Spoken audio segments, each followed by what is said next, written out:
The following program, although edited, contains scenes of nudity, sexuality, graphic violence, ritual, satanic behavior, the supernatural, explicit sequences. We're all familiar with them. Some material may be unsuitable for people unaccustomed to viewing films so explicitly presented. Only you can judge if you're mature enough to witness the frank and revealing scenes. They wish to consider whether it should be viewed by under 17. Parental discretion is advised. Well, howdy, Schlockaholics. Welcome back to another episode of the Midnight Movie Mixtape. This is kind of just something that I'm throwing out tonight because I had it prepped already, and technical difficulties kind of spoiled our schlock talk for the evening. That and some scheduling issues. I mean, we just kind of dropped a short and sweet, to the point episode for you with Septum Sin tonight, and I decided to see what I could put together. I wanted to do a creature feature showcase as the second portion of that episode, but we didn't get quite the turnout that I wanted, and the technical difficulties prevented me from uploading the relevant trailers.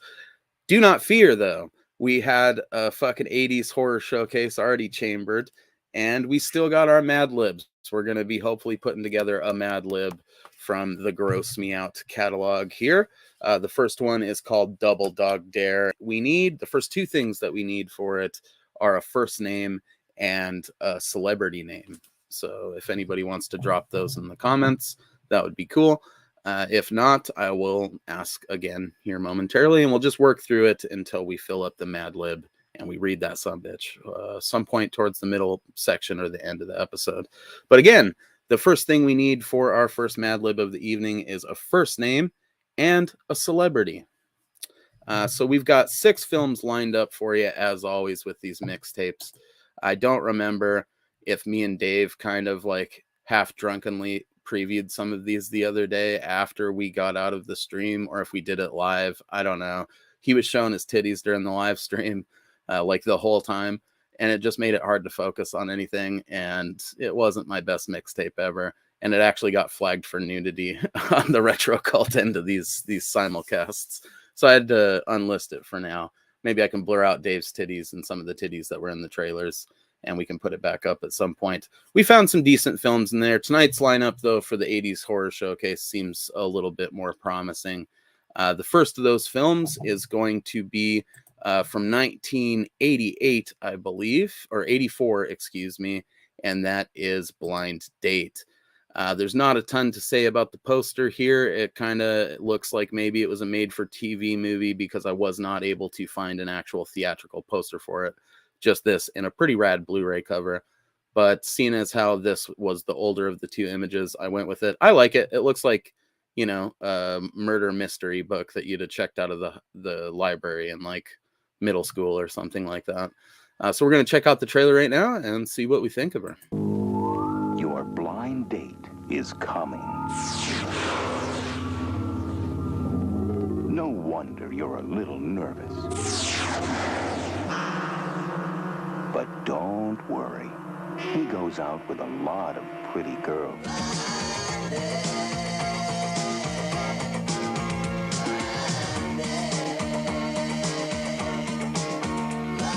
And he knows how to treat a lady.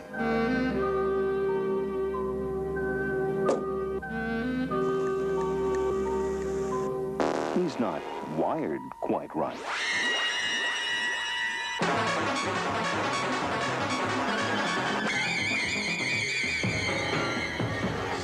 But he knows how to have a good time.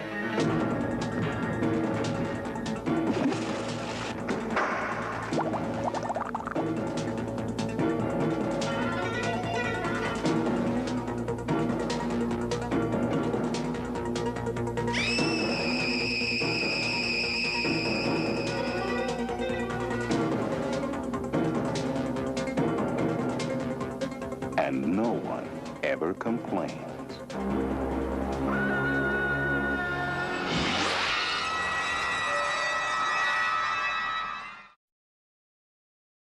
Looks unsettlingly sleazy.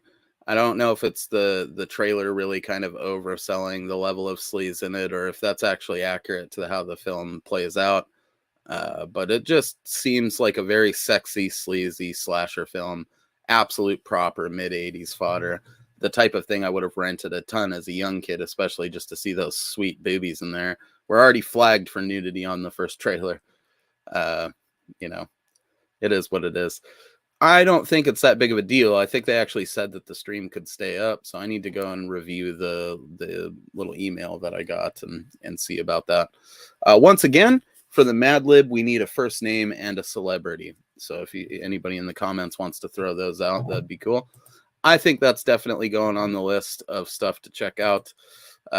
Your mom might know some of these ladies. She's of the appropriate age range. I think that might have even, like, I was under the impression that it was, you know, a made for TV movie just because there was no, you know, like theatrical poster art or anything like that. But I'm thinking it might have been straight to video because there was a lot of fucking sleaze and nudity in that. So pretty sure they weren't broadcasting that on, you know, the local cable stations or whatever. But again, definitely going on the list of things to check out.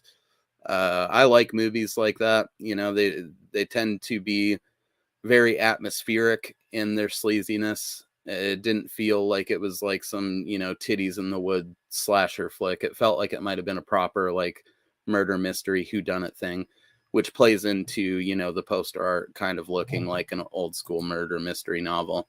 I dig it. Oh, hello, Peggy. How's it going? You should check out Blind Date.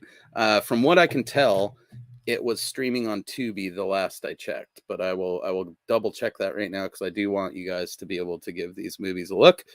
And it is indeed streaming for free on Tubi, Vudu, and Pluto TV, and Prime Video. So there's lots of availability for this film if you want to give it a look. Our next film is from the year of our Lord, 1982. It stars, oh fudge, Ralphie from the fucking Christmas Story. I don't know how I've never heard about this movie until doing this live stream, but here it is, Death Valley. The trailer is undoubtedly as creepy as this fucking poster right here. That mannequin / blow up doll head is very unnerving. I don't know if I like the fact that it looks like a sex toy and it's clearly modeled after Ralphie from the Christmas Story. That's a little bit uncomfortable, but you know, it's a choice they made when they made the poster, and it's an effective one. That thing is fucking creepy. So let's check out the trailer right now and see if it lives up to it.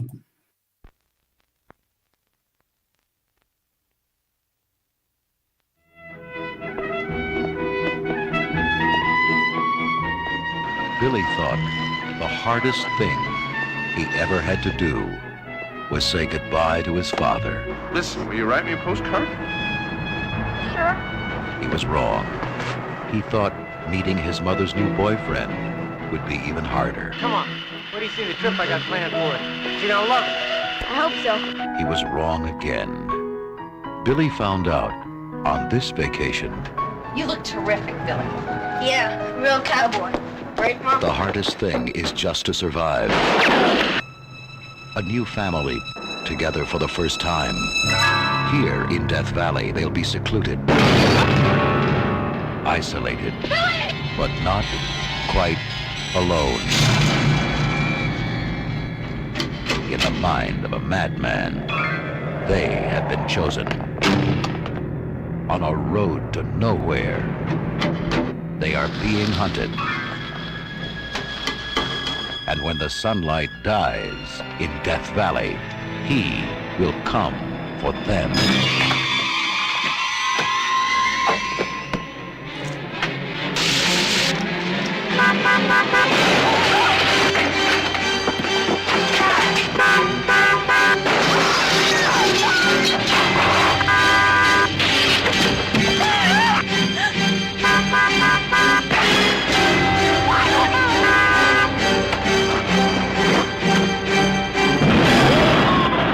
Death Valley was a great place for a family vacation until the tourist business started dying.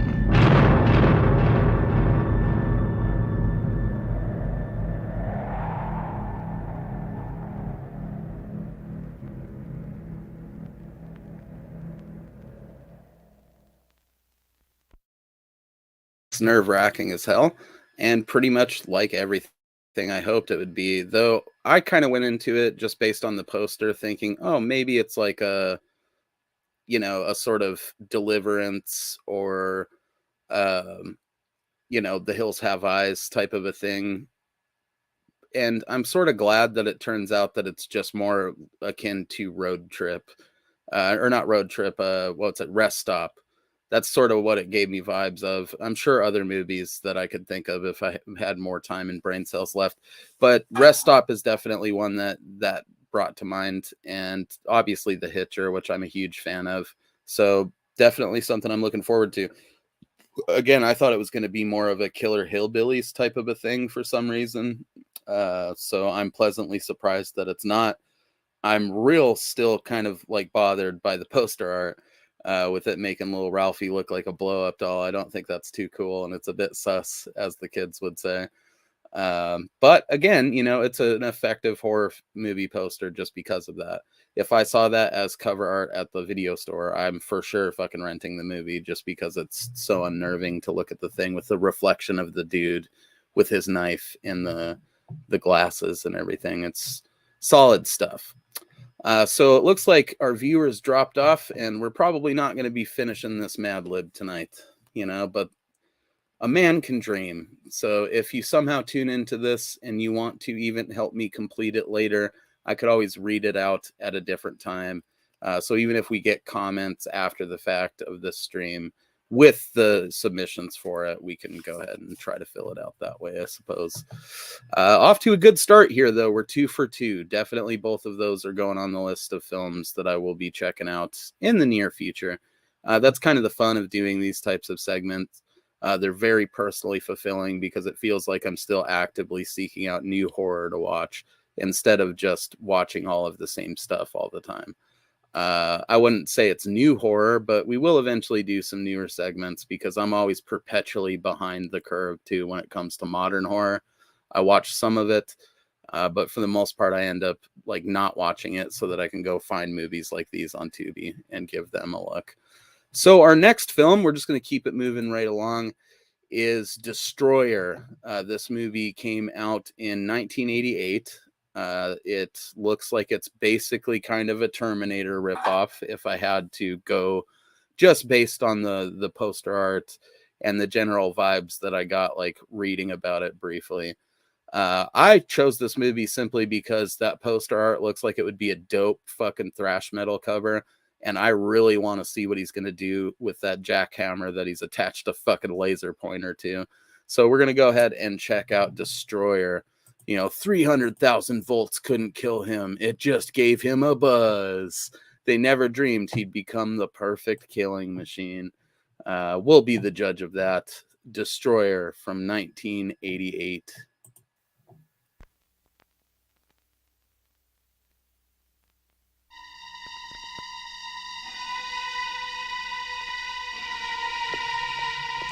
The electric chair. To an ordinary man, it's the end. But when serial killer Ivan Mosier sat down, he was just getting warmed up. So what you're telling me is that Mosier's still alive? I'm telling you, Ivan Mosier is half alive. Now he's half the man and twice the animal. Unstoppable, unbelievable, indestructible. Maybe he's like that guy in the Halloweens who keeps getting killed, so he doesn't know if he's dead or just dreaming. Where is everybody? Everyone thought he'd just die, but no one ever dreamed he'd become Destroyer, the perfect killing machine.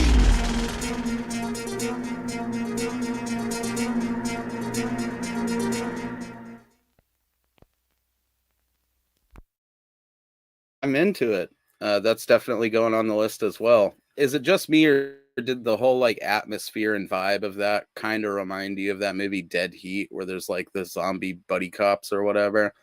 It's been a while since I've seen that one too, so maybe that's just the way I'm remembering the atmosphere of that movie through the haze of time. But I got Dead Heat vibes from that a little bit.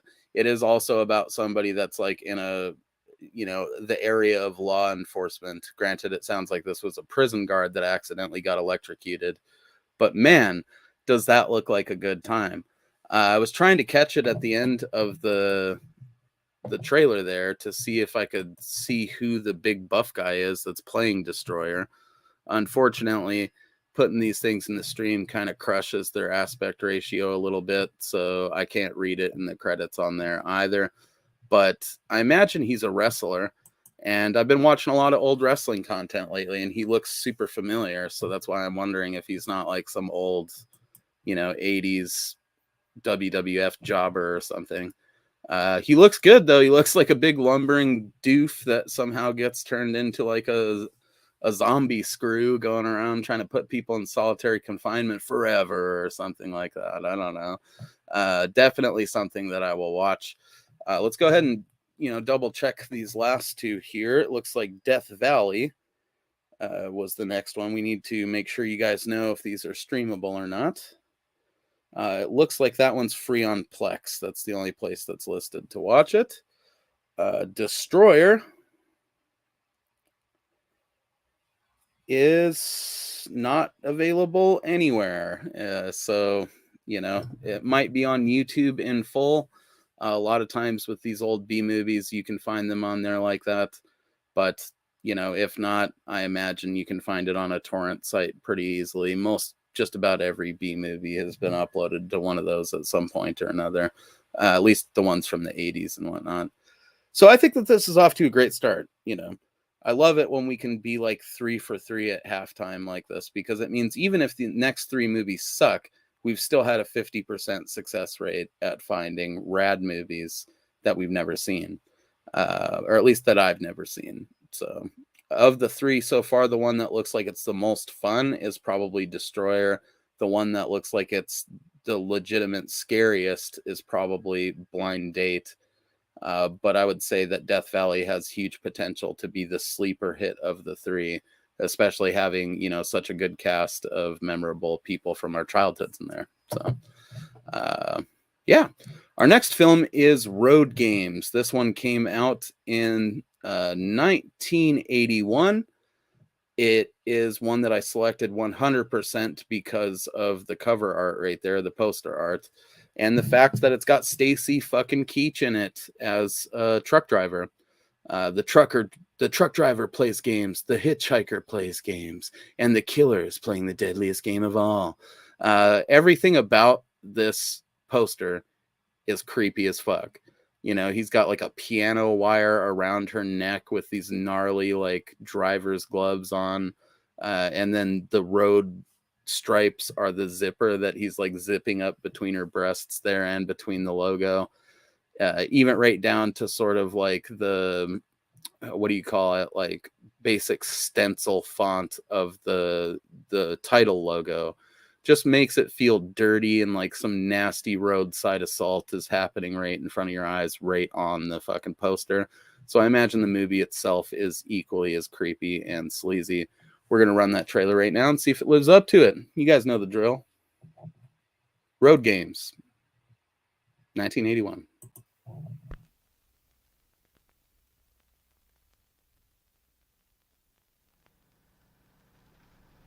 Road Games.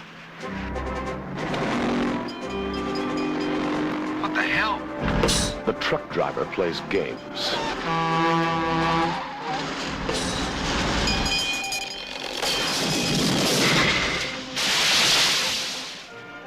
The hitchhiker plays games. Aren't you kind of young to be hitchhiking out here all by yourself? Aren't you kind of old to be picking me up?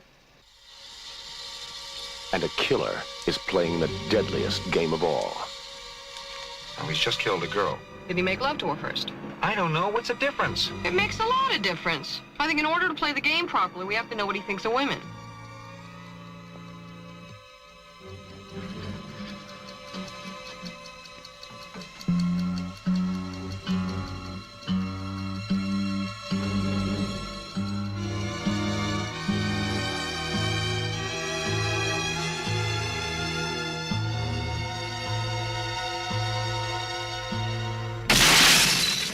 Stacy Keach is Quid. No, it's Q-U-I-D. D is in death to young girls, you cretin. Jamie Lee Curtis is Hitch. Attic in Canberra.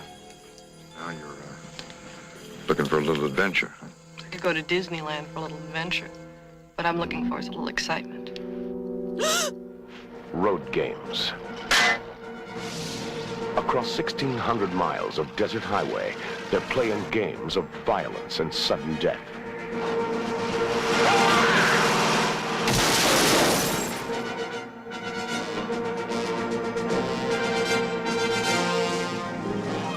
Road games.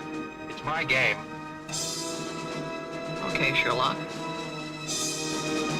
If someone doesn't stop soon, there won't be anyone left alive to play. Road games.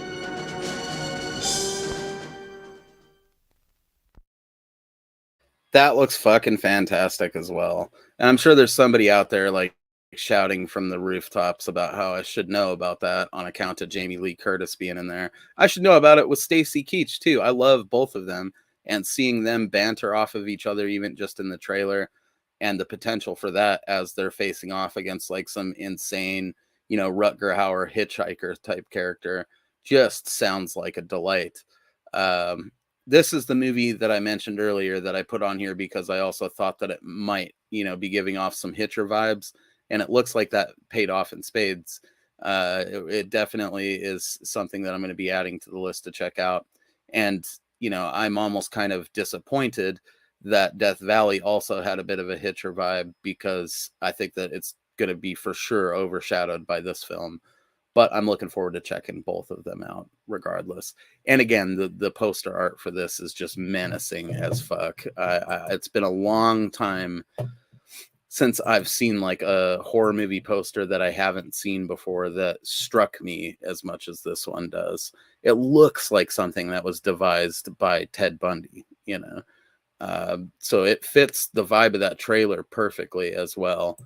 And so we're 4 for 4. If Silent Madness, spoiler alert, our next film, doesn't suck, we could come out of this with like an 85% or 90%. I don't know how to do percents on the fly like that, but a really good success rate for this episode. Our next two films both look pretty rad just based on the posters.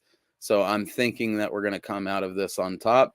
But so far, you know, factoring Road Games into the mix, I would say the one I'm most stoked to check out is Road Games. I mean, you got two absolute, especially for this era, B-movie powerhouses in there, or just horror movie powerhouses, however you want to look at it, with Stacy Keach and Jamie Lee Curtis.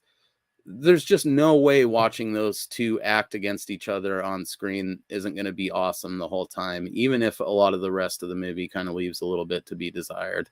It did look like it was pretty mean-spirited, and if that poster is anything to go off of, there should be some pretty gnarly shit taking place in this film. So it's definitely, so far, my choice for the one that I'm most anticipating watching. Silent Madness is one that I put on here just because of this poster art, you know, and the fact that it's in 3D, and in 3D movies tend to suck. And I needed to see if this movie like looked as bad as it looks based on this poster, because the poster's pretty fucking generic as well. It just sort of looks like someone told somebody to do airbrushed, you know, horror art, and that's what they did. It's not bad, but it's not great either. I do like the dead as fuck person just laying next to the ambulance back there. That's pretty cool. But other than that, the fact that this could be some pretty low rent schlock is the reason that it went on the list immediately.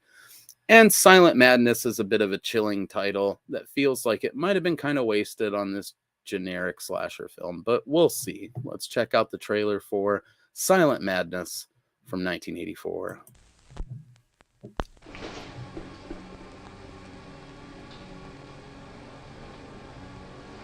These conditions are inhuman. These patients are inhuman. We get all the weird ones, the real crazies. Pam? How can you and Dr. Kruger keep releasing patients as disabled as Romano? I believe I know more about these matters than you do, Dr. Gilmore.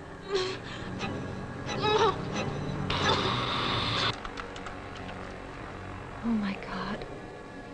They released the wrong man.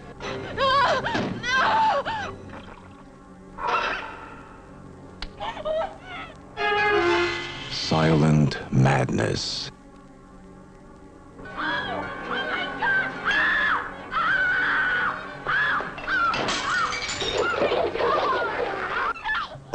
terrifying, suspense-filled voyage into the dark places of the mind.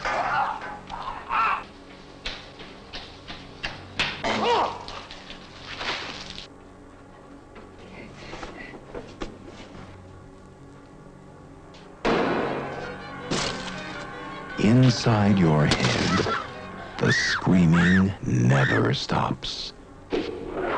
Silent Madness. Rated R. I gotta say, man, I am pleasantly surprised to feel like I was proven wrong with my first impressions of Silent Madness there.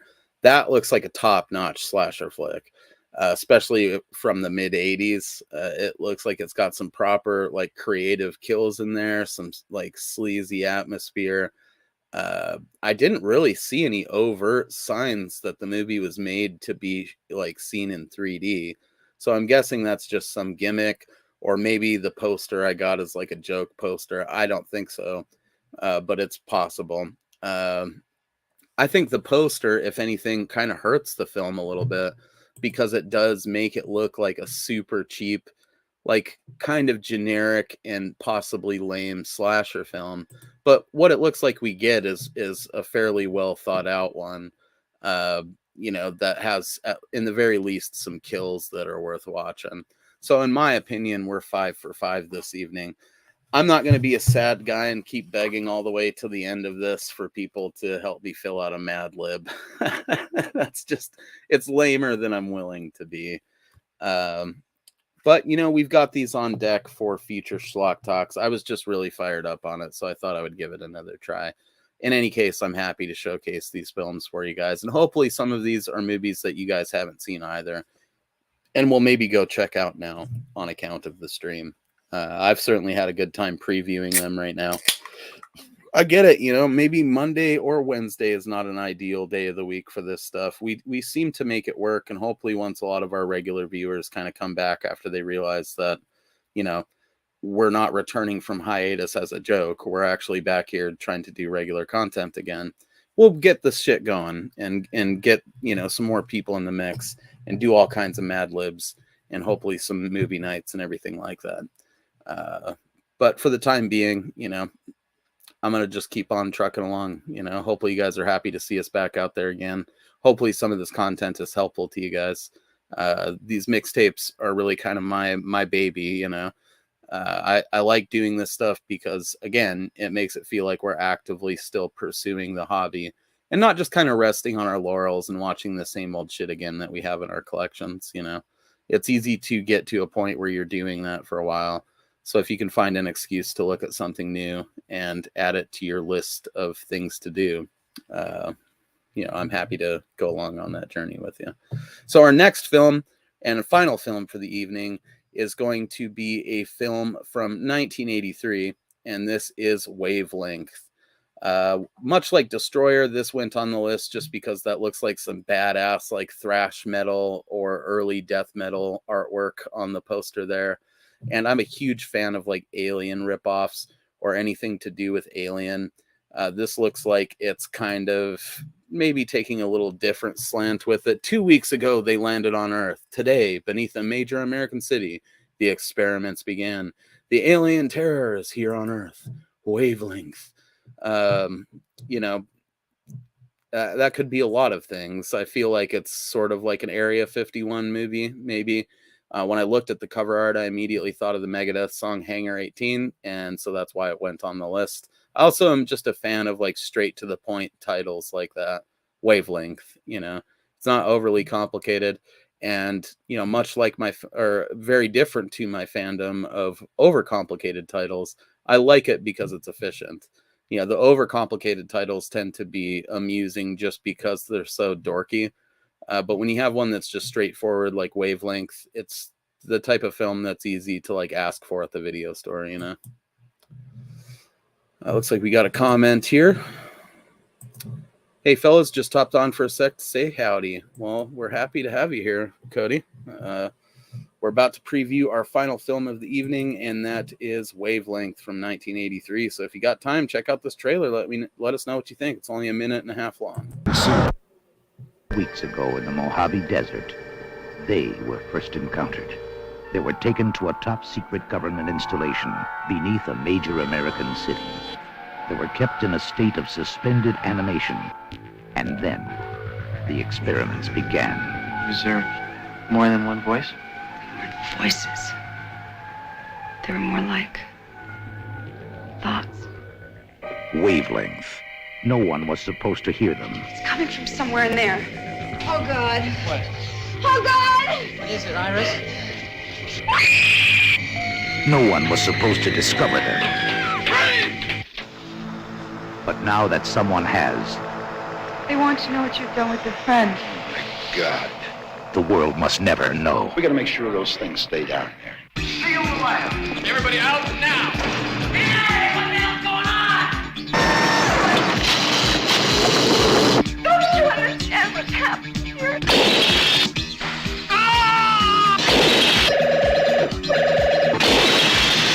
Arm your weapon. By God, General, this is madness. I'm picking up something strange. You must be 2 miles across! They came looking for humanity and found the greatest danger in all the galaxies. Man. Wavelength. Was it our experiment or theirs? Oh my God. That looks fucking stupid, dude. That looks ridiculous. It's just a bunch of bald folks in those fucking cryotubes. I thought it was going to be cool aliens. They're just bald folks with weird ears. And for some reason, the only person who can talk to him is the chick with like the Farrah Fawcett hair or whatever. So like a bunch of old white dudes imprison these random bald folks in these cryotubes, and they make a girl with, big Aquanet hair come talk to them for them. It looks like it has some cool visuals in it. Like, I feel like if it's the type of movie I could take a bunch of edibles and it'd probably be really fun to look at. And it seems like it's got like a decent cast of folks in it, I guess. But yeah, I don't know. That's definitely the weak length. Wavelength is the weak link on the list tonight. I think if I have to give my vote for the overall best looking film, man, it really is kind of like down to Road Games, I think, just for that sweet Stacy Keach, Jamie Lee Curtis banter. Second up to that, I think, has to be Silent Madness. Third would be Destroyer. Fourth would be Death Valley. Fifth would be Blind Date. And then I think Wavelength has to come in at the very bottom point of the list. It just does not look as cool as the cover art promises. And the fact that it was just bald people is not something I'll soon forgive. So I don't know. What do you guys think? There's several of you watching now. Most of you guys, I feel like, missed the majority of the previews. You'll be able to check them on a second viewing. Wavelength, though, what do you think of that thing? I mean, and oddly enough, we started with a movie that I thought might have been a made-for-TV movie, but Wavelength felt the most like it was a made-for-TV movie. Like they were too scared to even show aliens. They just had them be bald folks. What the fuck? I'm not trying to say anything bad about bald folks either. I don't need anybody to walk out of the crowd and slap me in the face on stage right here. I'm just saying they kind of sold us fucking aliens on the cover there. I mean, that is not just a bald person in the cryotube. For fuck's sake, how do you fuck up aliens in like an Area 51 movie by just making them bald folks? Ridiculous.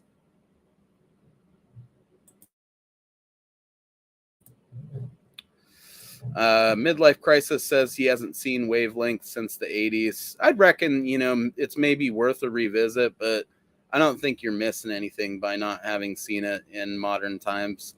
That feels like a one and done for me. It feels like a movie that I would have probably remembered if I watched it in the 80s or the 90s during my childhood, like on TV. If I was homesick with the flu or something, I might not have felt like it was wasted time. But man, if I rented that based on the cover art, I think I'd probably be pretty bummed on it. What did they do with her ears? Was that like a person with like an actual thing where she had real tiny ears? Or because it was the 80s. It looked like that bald girl at the end of the thing there didn't have no ears at all. So I don't know if that was an effect or what was going on there. Underwhelming, to say the least, just based, I mean, this is all first impressions, you know. A lot of movies that you see a poster and a trailer for can then end up surprising you. Maybe Wavelength has that wholesome made-for-TV movie vibe that I would find super charming, and it could well become a favorite. But just based on first impressions here, it seems like the weakest link of the bunch. Though something I will check out. So we should probably verify where it's streamable along with Silent Madness real quick. So it looks like Silent Madness is available to stream on Tubi, Sling TV, Vudu, a couple of different streaming platforms. And Wavelength is not available to stream on any of those. So again, it very well could be available like in full on YouTube. You just got to go search around. A lot of times movies like these are available on there. A good thing to remember for sure. Sounds like that's probably the best quality of the movie, but you know, again, I'm willing to be proven wrong by watching the thing. Can't go wrong with the Tangerine Dream score, though. So yeah, go ahead and, you know, seek these out, all the ones that are available to stream. Definitely check out YouTube for the ones that weren't, because again, a lot of these movies are available on there, and if they're not, you can find them on like some, you know, adjacent website. I've been Mosley, you've been a bunch of sexy beasts, and this has been yet another episode of the Midnight Movie Mixtape. Be sure to check us out on, you know, our various other channels. Especially check out Dead and Lovely and Septum Sin versus the World, as they've got new stuff dropping this week, or already dropped, as is the case with Dead and Lovely. And, you know, check out all the other people as well. I want to thank you guys for tuning in. Come back next week, you know, tell your friends. Let's all get in on this Mad Lib action together. Kind of a failed restart to the tradition this week, but I think once we can get enough people in here at once, we can do the Mad Lib thing again. It'll be real cool. So, or at least do it to humor me, because I'm a gigantic fucking dork. Cheers. Thanks for watching. We'll see you back here real soon.